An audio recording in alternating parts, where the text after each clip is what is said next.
السلام عليكم ورحمة الله وبركاته.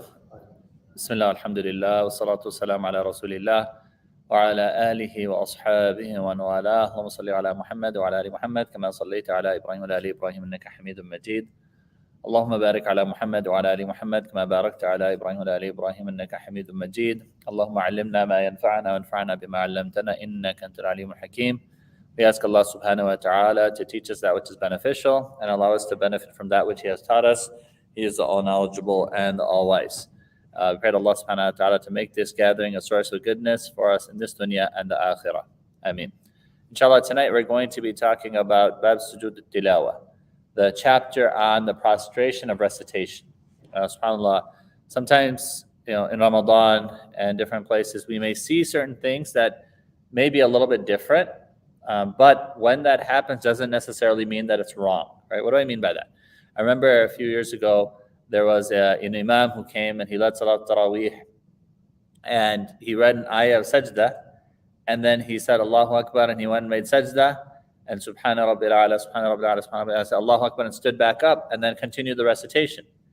And one of the brothers, after that, he objected. He said, what is this going on? This person from outside came, and he did something that we've never seen in our salah before. So the sheikh who was visiting, he's like, can you talk to this brother? Explain to him that, I was like, yeah, no problem, inshallah, we'll explain. Then explain to him that this is what we call Sajdah Tilawah. That there are certain ayat in the Quran, and when we recite them, then we do sajdah, because the ayah tells us to do sajdah, or the Prophet sallallahu alaihi wasallam, when he recited these ayat, he did sajdah. So that's what we're going to be talking about tonight, inshallah. So in the Quran, there are a number of Sajdah Tilawah. Some scholars, they say that there's 13, some say that there's 15.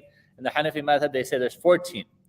14 prostrations of recitation, and they say that it is in end of Surah Araf, Surah Ra'd, Surah Nahl, Surah Isra or Bani Israel, Surah Maryam, and they say, and Hanafi madhab says the first sajdah in Surah Al-Hajj, whereas other madhahib say that there's two sajdas in Surah Al-Hajj. So that's where one of the differences comes in. Surah Al-Furqan, Surah Al-Naml, Alif Lam Mim, Tanzil, or Surah Sajdah. Okay? Surah Sad, Hamim Sajdah, also known as Surah Fussilat, Surah Al-Najm, Al-Inshiqaq, and Al-Alaq. Right? So these are, the Hanafi madhab says that these are the 14 places in the Quran where the Sajdah Tilawah is mentioned. So what is the ruling on Sajdah Tilawah? So the scholars, they differ. Is it wajib, or is it obligatory, or is it sunnah or mustahab? So the Hanafi madhab, they say, in these places, prostration is incumbent on the reciter and listener, whether the listener intended to listen to the Quran or did not intend to listen. So the Hanafi madhab, they say that it's obligatory or a wajib, or compulsory for the reciter, when he or she recites, to do sajdah tilawah when one of these verses comes. And whoever hears it, they need to do sajdah as well. Okay? Other scholars, they say it's sunnah or mustahab, very emphasized, but recommended, not obligatory. So when the imam in salah, when the imam recites a verse of prostration, then he prostrates for it, right? In salah, right? So they're reading Surah Alaq, and the imam recites the last ayah of Surah Al-Alaq. And then he says Allahu Akbar, and then he goes and makes sajdah. He prostrates for it, and the follower prostrates with him. So the people, the muqtadi, they make sajdah as well. Let's say it's not Maghrib or Isha or Fajr, and the imam by himself is reciting, let's say Dhuhr or Asr, and the imam does the same thing. He recites Surah Al-Alaq, Surah Inshiqaq, and he recites an ayah of sajdah, and then he says Allahu Akbar, and then he goes and makes sajdah. Do the people following him have to make sajdah too? Yes, they do. But what if the person behind, let's say in Dhuhr or Asr, the imam is reading silently, and the people behind the imam, they're also reading silently. Let's say that that person, they recite Surah Al-Alaq while they're doing the recitation. Can that person break away from the jama'ah and go do Sajdah Tilawah by themselves and then come back up? They cannot. They cannot. When do they do Sajdah Tilawah? They do it after the salah. Okay? So in the salah, the imam is the one to be followed. Yes, go ahead. No, not the person joined after the salah. I'm talking about the imam. Imam's doing his recitation. Dhuhr and Asr. Imam's reciting silently. And the people behind the Imam, they're also reciting. Okay? They're reciting Al-Fatiha. They take the madhab that you're supposed to recite behind the Imam. They're reciting. And they're doing their tilawah. They're doing their revision of Quran. And they recite an ayah of sajdah. Can they do sajdah while the Imam is still standing? No, they cannot. They cannot. Because in the salah, the Imam is to be followed. Okay? So what happens? Right? If we're saying that it's wajib or it's sunnah, it's very emphasized, then after the salah, they can do sajdah tilawah at that time. Okay? All right. So now, if they hear the Imam, yes, go ahead. Mm-hmm.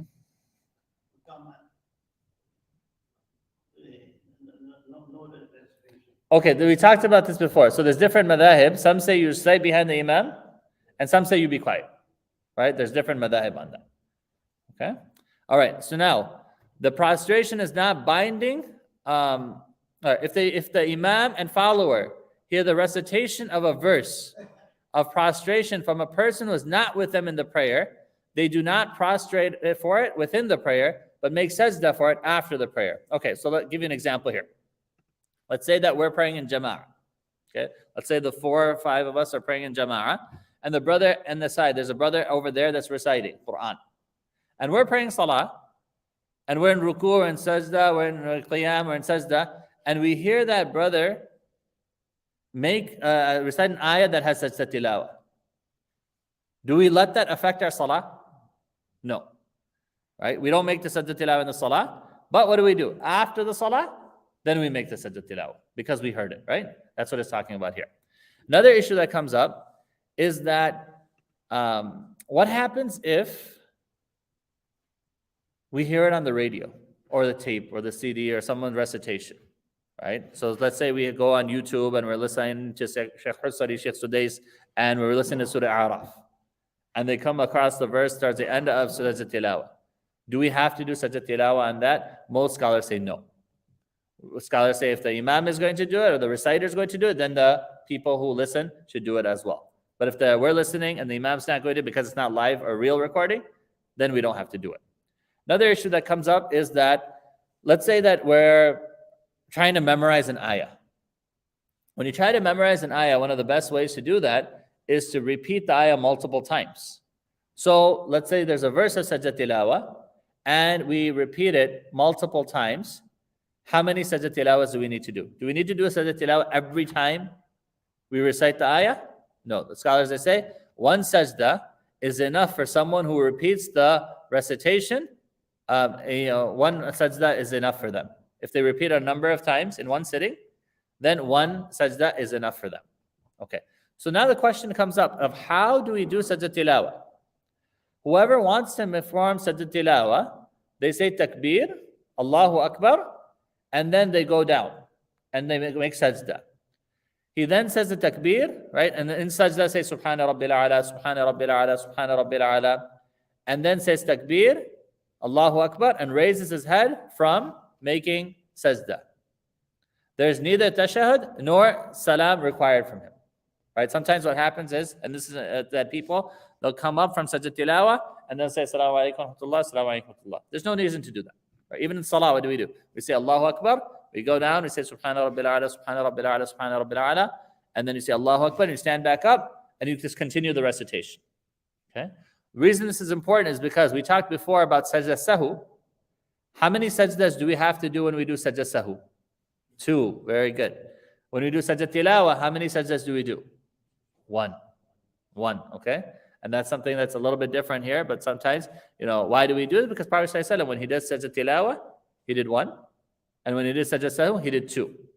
One time, the Prophet, sometimes another issue that comes up as well. Remember, we talked about how there's different positions and opinions of what is it recommended or is it obligatory?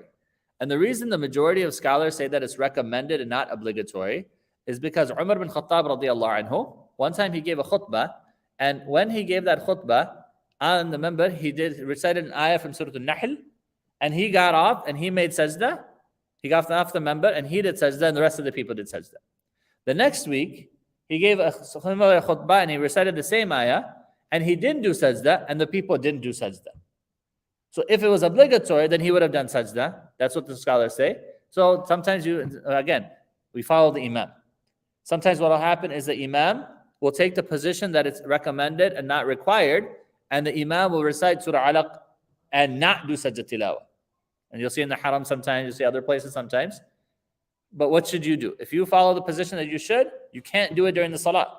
You have to follow the imam. But after the salah, can you do sajdah? Yes, you can. That's fine. Okay? Let's say that you follow the position that the second sajdah in Surah Al-Hajj is a sajdah tilawah. And the imam follows the Hanafi position that it's not. So imam does not do sajdah tilawah. So what do? You follow the imam. You don't do sajdah tilawah in the salah. But after, then you do. Okay? There you go. Yes, good. Sorry? Yes. Okay, very good question. If the imam does not do sajdah tilawah, then is there sajdah sahu required? That depends on the position of the imam. If the imam follows the Hanafi madhab and follows the position that is wajib, and he forgets to do it, then he needs to do sajdah sahu. But if the imam follows the position sunnah and doesn't think it's required, then he does not need to do thing. So what do you do in that situation? You follow the imam. All you have to do, very simply, follow the imam. The question is, what do you do when you're the imam, right? That's the tricky part. You should have a position on that, inshallah. So I don't think it's required, but if a person does it, there's no haraj, there's no sin on them if they do sajdah sahu for missing a sajdah tilawah. There's no issues with that, inshallah. But again, the point and objective of these minutes that I spent, these last 10 minutes that I spent, is to explain that there is something in our religion called sajdah tilawah. There's different ayat in the Quran, about some say 14, some say 15, that when you come across this verse, that with the Prophet ﷺ, he used to do sajdah out of either shukr to Allah subhanahu wa ta'ala or to respond to the arrogance of the disbelievers who would not do sajdah to Allah subhanahu wa ta'ala when they were commanded to do sajdah. So this is a part of our religion, and based on the sunnah of the Prophet sallallahu alaihi wasallam. Remember, sajdah tilawah is one sajdah, and there's no salam required after it. It's one sajdah that a person does, and this is following the sunnah of the Prophet sallallahu alaihi wasallam. So the person who he recites it and the person who hears it needs to do it, whether a person is in salah or outside of salah. Jazakumullah khairan. Subhanakallah bihamdik. Nashhadu an la ilaha illa anta nastaghfiruka wa natubu ilayk. Go ahead, inshallah. Inshallah, we'll continue with the tazkiyah after Salatul Isha, inshallah. Go ahead, Uncle. Go ahead.